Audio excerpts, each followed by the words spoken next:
राधे राधे दोस्तों, जय श्री कृष्ण। तो आइए श्रवण करते हैं शनिवार व्रत कथा। एक समय स्वर्गलोक में सबसे बड़ा कौन है कि प्रश्न पर 9 ग्रहों में विवाद हो गया।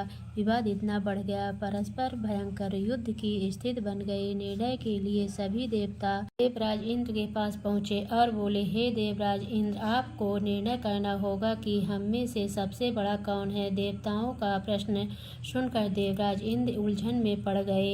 इंद्र बोले, हे मैं यह प्रश्न का उत्तर देने में असमर्थ हूँ। हम सभी पृथ्वीवासी उज्जैनी नगरी में राजा विक्रमादित्य के पास चलते हैं। देवराज इंद्र सहित सभी ग्रह देवता उज्जैनी नगरी पहुँचे। महल में पहुंचकर जब देवताओं ने उनसे अपना प्रश्न पूछा तो राजा विक्रमादित्य भी कुछ देर के लिए परेशान हो उठे, क्योंकि सभी देवता अपनी अपनी शक्तियों के कारण महान थे। किसी को भी छोटा बड़ा कह देने से उनके क्रोध के प्रकोप से भयंकर हानि पहुंच सकती थी। अचानक राजा विक्रमादित्य को एक उपाय सूझा और उन्होंने विभिन्न धातुओं स्वर्ण, रजत, चांदी, कांसा, ताम्र, तांबा, शीशा, रांगा, जस्ता, अभ्रक व लोहे के 9 आसन बनाए। धातुओं के गुणों के अनुसार सभी आसनों को एक दूसरे के पीछे रखवाकर उन्होंने देवताओं को अपने अपने सिंहासन पर बैठने को कहा।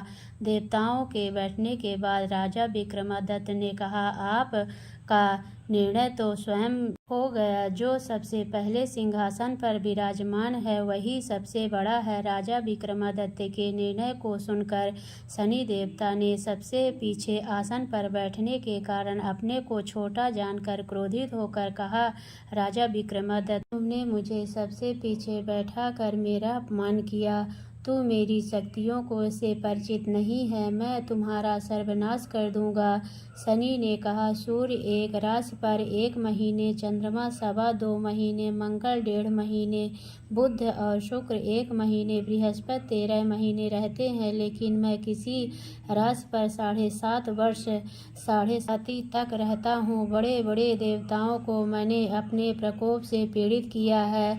राम को 7.5 के कारण ही वन में जाकर रहना पड़ा और रावण को 7.5 के कारण ही युद्ध में मृत्यु का शिकार बनना पड़ा। राजा अब तो भी मेरे प्रकोप से नहीं बच सकेगा। इसके बाद अन्य ग्रहों के देवता तो प्रसन्नता के साथ चले गए, परंतु शनि देव बड़े क्रोध के साथ वहां से विदा हुए। राजा विक्रमादित्य पहले ग्रह ही न्याय करते रहे। उनके राज्य में सभी स्त्री पुरुष बहुत आनंद से जीवन यापन कर रहे थे। कुछ दिन ऐसे ही बीत गए। इधर शनि देवता अपने अपमान को भूले नहीं थे। विक्रमादित्य से बदला लेने के लिए एक दिन शनि देव ने घोड़े के व्यापारी का रूप धारण किया और बहुत से घोड़े के साथ उज्जैनी नगरी पहुँचे। राजा विक्रमादित्य ने राज्य में किसी घोड़े के व्यापारी के आने का समाचार सुना तो अश्रुपाल को कुछ घोड़े खरीदने के लिए भेजा। घोड़े बहुत कीमती थे। अश्रुपाल ने जब वापस लौटकर इस संबंध में बताया तो राजा विक्रमादित्य ने स्वयं आकर एक सुंदर व शक्तिशाली घोड़े को पसंद किया। घोड़े की चाल देखने के लिए राजा उस घोड़े पर सवार हुए तो वह घोड़ा बिजली की गति से दौड़ पड़ा। तेजी से दौड़ता घोड़ा राजा को दूर एक जंगल में ले गया और फिर राजा को वहां गिरा कर जंगल में कहीं गायब हो गया। राजा अपने नगर को लौटने के लिए जंगल में भटकने लगा, लेकिन उन्हें लौटने का कोई रास्ता नहीं मिला। राजा को भूख प्यास लग आई। बहुत घूमने पर उसे एक चरवाहा मिला। राजा ने उससे पानी मांगी। पानी पीकर राजा ने उस चरवाहे को अपनी अंगूठी दे दी। फिर से रास्ता पूछकर वहां जंगल से निकलकर पास के नगर में पहुंचा। राजा ने उस सेठ की दुकान पर बैठकर कुछ देर आराम किया। उस सेठ ने राजा को बातचीत की तो राजा ने उसे बताया कि मैं उज्जैनी नगरी से आया हूँ। राजा के कुछ देर दुकान पर बैठने से सेठ जी की बहुत बिक्री हुई। सेठ ने राजा को बहुत भाग्यवान समझा और खुश होकर उसे अपने घर भोजन के लिए ले गया। सेठ के घर से में सोने का एक हार खूंटी पर लटका हुआ था। राजा को उस कमरे में छोड़कर सेठ कुछ देर के लिए बाहर गया। तभी एक आश्चर्यजनक घटना घटी। राजा के देखते देखते सोने के उस हार को खूंटी ने निगल लिया। सेठ ने कमरे में लौटकर हार को गायब देखा तो चोरी का संदेह राजा पर ही किया, क्योंकि कमरे में राजा के अलावा कोई नहीं था। सेठ ने अपने नौकरों से कहा कि इस परदेसी को रस्सियों से बांधकर नगर के राजा के पास ले चलो। राजा ने विक्रमादित्य से हार के बारे में पूछा तो उसने बताया कि उसके देखते ही देखते खूंटी ने हार को निगल लिया था। इस पर राजा ने क्रोधित होकर चोरी करने के अपराध में विक्रमादित्य के हाथ पांव काटने का आदेश दे दिया। राजा विक्रमादित्य के हाथ पांव काटकर उसे जंगल की सड़क पर छोड़ दिया गया। कुछ दिन बाद एक तेली उसे उठाकर अपने घर ले गया और उसे अपने कोल्हू पर बैठा दिया। राजा आवाज देकर बैलों को हाँकता रहता। इस तरह तेली का बैल चलता रहता और राजा को भोजन मिलता रहा।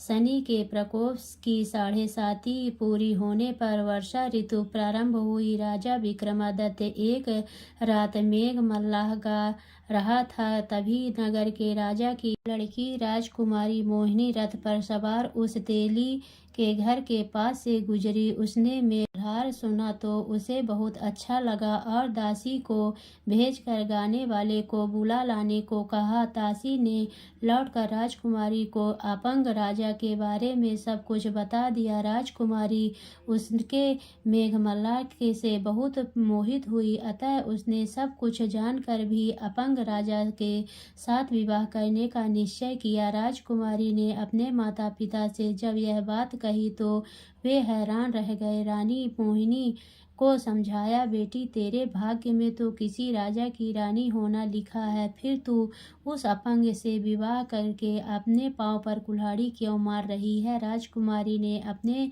जिद नहीं छोड़ी। अपनी जिद पूरी करने के लिए उसने भोजन करना छोड़ दिया और प्राण त्यागने का निश्चय कर लिया।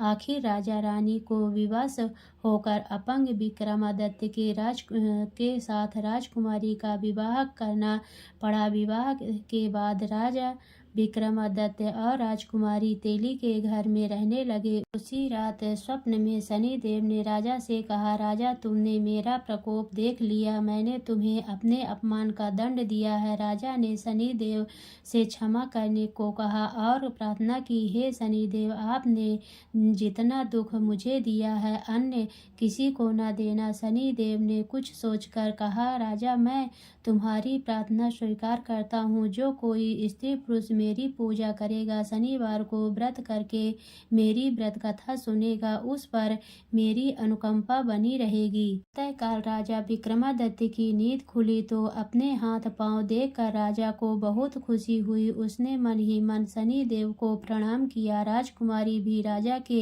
हाथ पांव सही सलामत देखकर आश्चर्य में डूब गई। तब राजा विक्रमादित्य ने अपना परिचय देते हुए शनिदेव के प्रकोप की सारी कहानी सुनाई।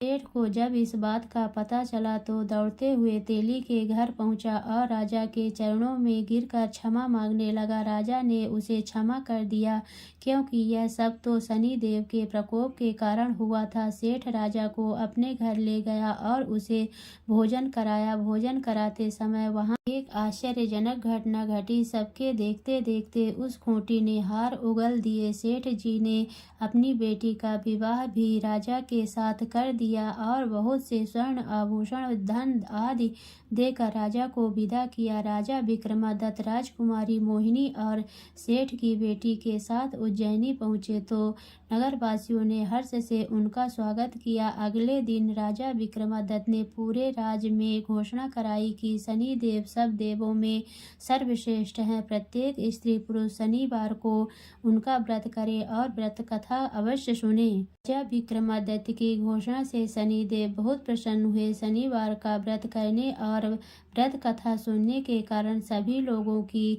मनोकामनाएं शनिदेव की अनुकंपा से पूरी होने लगी। सभी लोग आनंद पूर्वक रहने लगे। शनिदेव जैसे आपने विक्रमादित्य पर कृपा की वैसे सब पर करना। तो बोलिए शनिदेव भगवान की जय।